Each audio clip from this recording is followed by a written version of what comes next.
तेज बारिश को देख राजीव कटी हुई लकड़ियों को जल्दी उठाकर एक घने पेड़ के नीचे ले जाता है। हे भगवान, अभी तो लकड़ियां काटना शुरू ही करी थी और तुम हो कि बरसना शुरू हो गए। चलो कोई नहीं, इतनी ही लकड़ियां ले चलता हूँ। अब और लकड़ियां काटना तो मूर्खता होगी। इन्हीं को बाजार में बेच दूंगा और क्या। अरे राजीव भाई, ये तो सागवान की लकड़ियां हैं और तुम तो जानते हो सागवान की लकड़ियां कितनी महंगी बिकती है। अच्छा ये छोड़ो, तुम ये बताओ कितने में दोगे? भैया आप इसको जिस रेट में लेना चाहें आप ले लें बस। राजीव की ये बात सुनकर दुकानदार के मन में लालच आ जाता है और अरे ये तो बड़ा ही मूर्ख निकला। अरे सागवान की लकड़ियां इतनी महंगी दाम की होती है और ये सस्ते में बेच रहा है। अरे अब मेरा तो फायदा है। हाँ, मुझे क्या, मैं तो अपना फायदा सोचूंगा। अरे राजीव भाई, देखो तुम्हारी लकड़ियां अब मजबूत तो है, लेकिन तुम्हारी लकड़ियां गीली हो चुकी है और गीली लकड़ियों का कोई मोल नहीं होता। और फिर भी तुम मेरे जान पहचान के हो तो 400 दूंगा। क्या 400 रुपए बस? अरे राजीव भाई, 400 ही दूंगा। वो तो तुम जानते हो ना क्यों। ठीक है, आप 400 ही दे दीजिए। कल सूखी और अच्छी लकड़ियां ले आऊंगा, फिर देखेंगे। इस तरह अब दुकानदार राजीव को पैसे दे देता तो वही राजीव भी पैसे लेकर घर की ओर रवाना हो जाता। पर तभी उसका एक दोस्त मोनू उसके पास आता है और उससे कहता है, राजीव तुझसे एक सवाल है यार, अगर तू बुरा ना माने तो मैं पूछूं तेरे से? हाँ जरूर, क्यों नहीं। राजीव, जब तू लकड़ियां बेच रहा था तो मैंने देखा कि किस तरह तो उस दुकानदार ने तुझे मूर्ख बनाया। मैं ये समझ नहीं पा रहा कि तू सच में इतना मूर्ख है कि हर कोई तेरे भोलेपन का फायदा उठाकर चला जाता है। मतलब मैं कुछ समझा नहीं। मतलब ये कि जब तू लकड़ियां बेच रहा था ना, तब मैं वहीं पे था। मैंने सब कुछ देखा, किस तरह उस दुकानदार ने तुझे उल्लू बनाया। सागवान की लकड़ियां इतनी महंगी बिकती है ये जानते हुए भी उसने तुझसे 400 रुपए में लकड़ियां खरीदी और तू मान भी गया। तूने उसे इतने सस्ते में बेच क्यों दी? अरे मोनू, तुझे अच्छे से पता है कि मेरा काम लकड़ियां काटना है और उसको बेचना है, तो मैं लकड़ियों में कभी मार नहीं खा सकता। मैं जानता हूँ राजीव, तभी तुझसे सवाल किया। मैं जानता हूँ उसने मुझे मूर्ख बनाया है, लेकिन मैं तुझे बता दूं कि हर शांत व्यक्ति मूर्ख नहीं होता। हो सकता है कि उसके पास पैसे की कोई मजबूरी रही हो। देख राजीव, आज के जमाने में मजबूरी हर किसी के पास है, लेकिन उस मजबूरी में मूर्खता करना ये सही नहीं है। खैर, ये सब मैं तुझे समझा ही क्यों रहा हूँ। समझाया तो उसे जाता है जो समझे, और तुझे समझाने का मतलब है खुद का सर पत्थर में मारना। अच्छा, मैं चलता हूँ।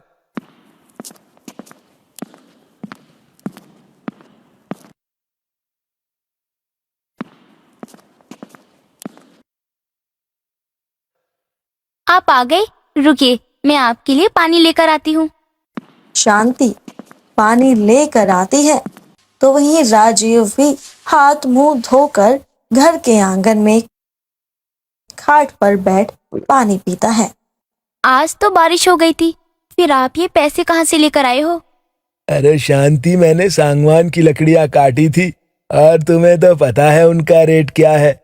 सुनिए जी, हम कब तक इस तरह अपना नुकसान करके घर चलाएंगे? कभी ना कभी तो हमें खुद के लिए भी सोचना होगा ना। आप लकड़ियों के रेट को बढ़ाकर क्यों नहीं बेचते हो? अरे नहीं शांति, मैं कभी भी अपनी ईमानदारी छोड़कर बेईमानी के रास्ते पर नहीं जा सकता। 2 पैसे कम कमा लूंगा, 2 रोटी कम खा लूंगा, लेकिन नहीं, बेईमानी कभी नहीं। राजीव की बात सुनकर शांति कुछ नहीं कहती और खाना बनाने चली जाती है। समय गुजरता है। ऐसे ही एक दिन राजीव जंगल से लकड़ियां काट कर अपने घर के बाहर लकड़ी से भगवान की मूर्ति बनाता है। सुनिए जी, आप लकड़ियों से इतनी अच्छी मूर्ति बनाते हो, क्यों ना हम मार्केट में मूर्तियां ही बेचना शुरू कर दे। इस तरह हमारा काम भी अच्छा चलेगा और हम लोगों को इस गरीबी से मुक्ति भी मिल जाएगी। वैसे आइडिया बुरा नहीं है। एक लकड़हारा होने के साथ साथ मैं एक होनहार कारीगर भी तो हूँ। क्यों ना अपनी कारीगरी लोगों तक पहुंचाऊं और हम कुछ पैसे भी कमा लेंगे। राजीव अब ठान लेता है कि वो लकड़ियां तो काटेगा, पर वो उन लकड़ियों को दुकान पर नहीं बल्कि उन लकड़ियों से भगवान की मूर्तियां बनाकर बेचा करेगा। और वो करता भी कुछ ऐसा ही है। समय बीतता है और ऐसे ही एक दिन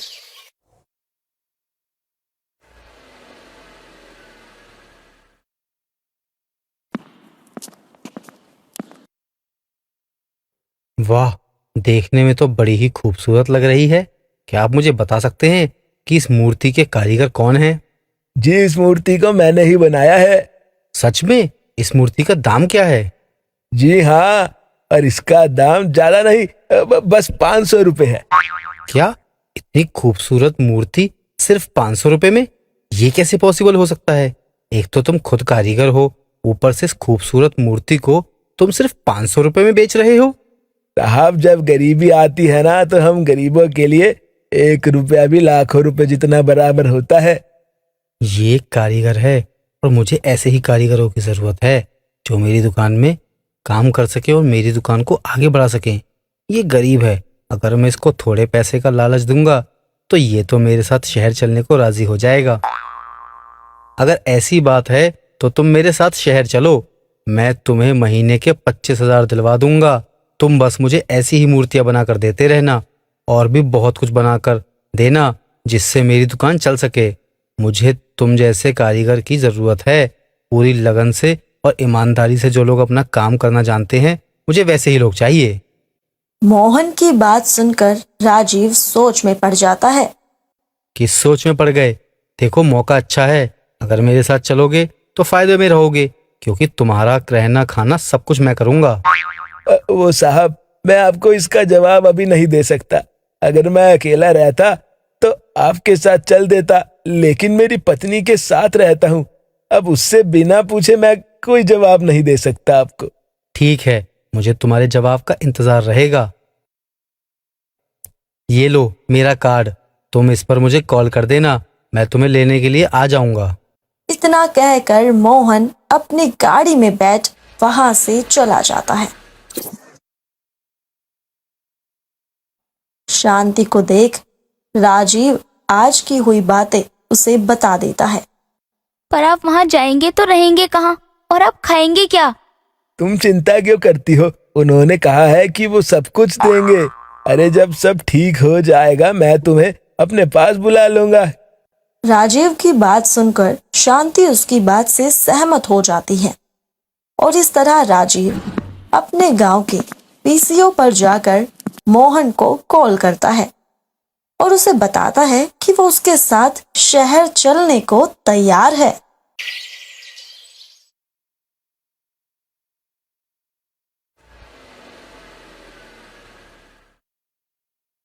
देखो राजीव, ये हमारी दुकान है, इसके पीछे एक छोटा सा कमरा है, उसमें तुम रह लेना। और कमरे के बाहर बहुत सारी लकड़ियां पड़ी हैं और उसका सामान पड़ा हुआ है। जैसे जैसे ऑर्डर आया करे तुम वैसे वैसे सामान बनाकर दुकान में भेज दिया करना।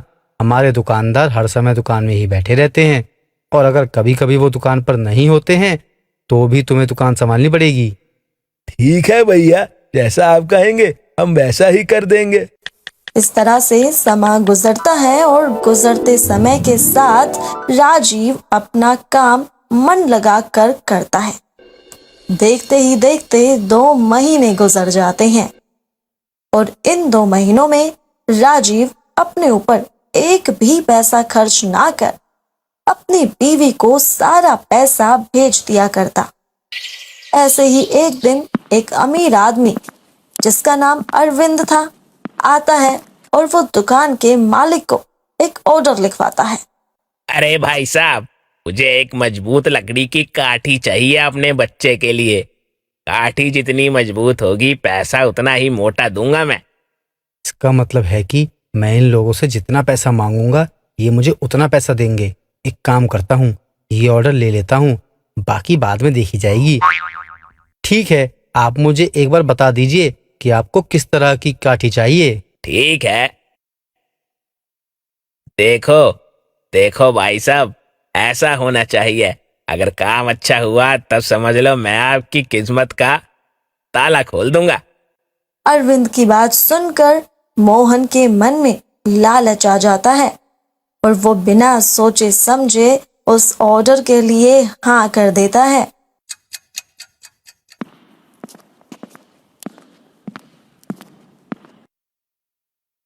हमें एक लकड़ी की काठी बनानी है। रुको, मैं तुम्हें फोटो दिखाता हूँ। देखो राजीव, ये बहुत बड़ा ऑर्डर है, इसलिए इस पर काफी बारीकी से काम करना होगा। और हाँ, इस काठी को किसी हल्की लकड़ी से बना देना। अरे भैया, जब ये बड़ा ऑर्डर आया है तो इसको हल्की लकड़ी से क्यों बनाना? सागवान जैसी मजबूत लकड़ी इस्तेमाल करते हैं। हल्की लकड़ी से तो ये काठी तुरंत टूट जाएगी। तुझे जितना कहा जाता है तू उतना समझा कर। मुझे काम की अच्छी खासी समझ है, इसलिए तू मुझे न समझाया कर कि क्या अच्छा होगा क्या बुरा। मोहन की बात सुनकर राजीव कुछ नहीं बोलता और उस काठी को ठीक वैसा ही बनाने लगता है जैसा उसने कहा था। 15 दिन बाद जब अरविंद वो लकड़ी की काठी लेने आता है तो उस काठी को देख अरविंद काफी खुश हो जाता है, क्योंकि जैसा उसने सोचा था वो काठी तो उससे भी कहीं ज्यादा बेहतर और सुंदर दिख रही थी।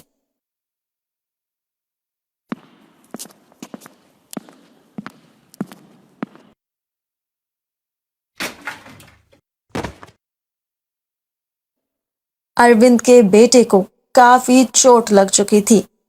ये देख अरविंद का गुस्सा 7वें आसमान पर जा पहुंचता है।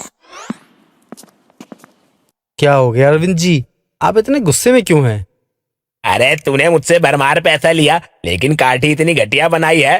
अरे उस पर मेरा बच्चा बैठते ही गिर गया। मैं तेरी दुकान बंद करवा दूंगा। जानता नहीं तू मुझको, छोड़ूंगा नहीं। तेरा वो हश्र करूंगा, तू कभी किसी के साथ धोखा नहीं करेगा। माफ करना अरविंद जी, पर यह काठी मैंने नहीं बनाई बल्कि मेरे कारीगर ने बनाई है। उसने अपना काम हल्का करने के लिए ऐसा किया होगा। मैं आपकी काठी दोबारा बनवा कर देता हूँ। मेरी दुकान बंद मत करवाइए आप। कहाँ है तेरा कारीगर? बुला उसको, नहीं छोड़ूंगा उसको। अरविंद का गुस्सा देख मोहन राजीव को बुलाता है। राजीव को देख अरविंद का गुस्सा फूट पड़ता है और वो उसे बेरहमी से मारने लगता है। आपने मेरे साथ ऐसा क्यों किया? मैंने आपको पहले ही चीजें समझाई थी पर। चुप, एकदम चुप। अगर तूने एक लफ्ज भी बोला ना तो तुझे अभी यहाँ से धक्के मार के बाहर निकाल दूंगा। मैं ईमानदार हूँ और अपना ईमान बेचकर किसी की जी हजूरी करना ये मेरी फितरत में नहीं है। अरे आप क्या मुझे यहाँ से बाहर करेंगे? मैं खुद ही जा रहा हूँ, मुझे नहीं करना आपका काम। इतना बोलकर राजीव मोहन का काम छोड़कर निकल जाता है अरविंद का पता लगाने।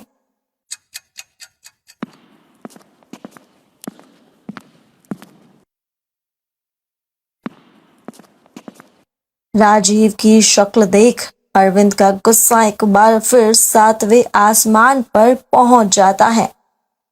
वो उसके साथ कुछ करता कि उससे पहले राजीव उसको सारी सच्चाई बता देता है। क्या उसने मुझे इतना बड़ा झूठ कहा? अब मैं उसको छोड़ूंगा नहीं। लेकिन एक मिनट, मैं तुम्हारी बात पर कैसे विश्वास कर लूं? साहब, अगर मैं झूठ बोलता तो शायद यहाँ नहीं आता। मैंने कभी भी अपने ईमान के साथ गद्दारी नहीं करी। मेरा फर्ज था आपको सच बताना, तो मैंने आपको बता दिया। अब आप जाने, आपकी मर्जी। अरविंद को राजीव की आंखों में सच्चाई की चमक नजर आती है। अगर ऐसा है तो तुझे मेरे लिए फिर से काठी बनानी होगी और इस बार कोई गलती ना हो। और हाँ, जब तक काठी नहीं बनती तेरा खर्चा मैं उठाऊंगा। लेकिन अगर काठी सही बनी तो मैं तुझे हमेशा के लिए अपने पास रख लूंगा। बोल, है मंजूर? राजीव अरविंद की बात से सहमत हो जाता है और इस तरह अरविंद राजीव के कहे अनुसार लकड़ियां मंगवाता है।